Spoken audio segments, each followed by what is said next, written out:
Kaidah-kaidah sekarang itu, kalau nggak ada contoh dari Nabi, berarti bid'ah.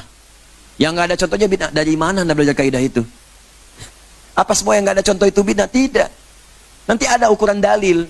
Ada dalil, ada contoh sempurna. Ada dalil, contoh sementara. Ada dalil, contohnya nggak ada. Ada dalil samar, jangankan contoh, dalilnya pun samar. Ada 4 kategori. Ya, sepanjang dalilnya ada, contoh nggak ada, nggak harus divonis bid'ah dulu. Sepanjang tidak dicontohkan, digali. Kenapa nggak ada contohnya? Tapi dalilnya ada. Kan sering saya contohkan. Makan daging dob, nggak ada contohnya. Zakat pakai beras, nggak ada contohnya. Contoh dari Nabi, zakatnya pakai kurma. Zakatnya pakai gandum. Berarti antum yang zakat pakai beras itu bid'ah semua.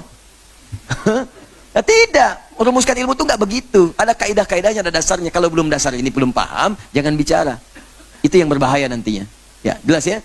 Apalagi menafsir ilmu yang satu dengan ilmu yang lain. Itu yang fatal. Ada tauhid, ada akhlak, ada fikih, ada tasawuf. Anda memandang fikih pakai tauhid yang nggak nyambung. Nggak akan nyambung.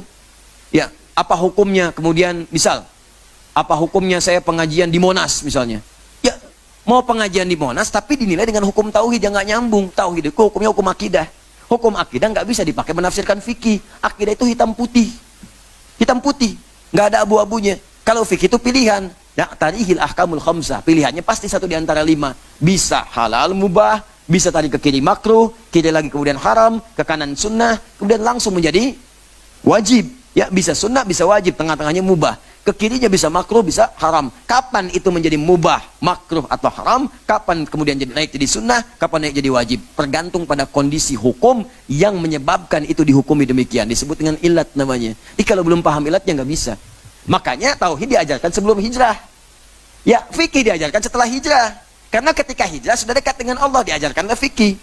Makanya kalau ada orang yang menghukumi dengan tauhid, belajarnya tauhid, menghukumi masalah fikih, pasti orang itu belum hijrah. Belum hijrah, karena masih belajar di tahap-tahap awal, belum mengerti tentang hukum-hukum fikih. Ya, paham ya? Nah, jadi yang seperti ini menurut saya dijauhi saja, dijauhi, supaya tidak melahirkan nanti fanatisme yang berlebihan, dan belajar dengan baik lagi, serta tetap mendoakan yang demikian. Tadi tetap dihukumi hukum bergaul yang biasa. Jangan sampai kemudian jadi kasar, tidak. Ya, teman-teman bergaul, saya tidak pernah mengajarkan Anda mencela orang. Walaupun ada yang mencela saya, nggak apa-apa, mungkin belum tahu. Saya aja memaafkan, kenapa Anda mesti ribut? Saya memaafkan, kenapa Anda mesti ribut? Allah dicela. Ya innallaha thalithu tsalatsa. Orang kafir mengatakan Allah ada 3, itu kan celaan kepada Allah.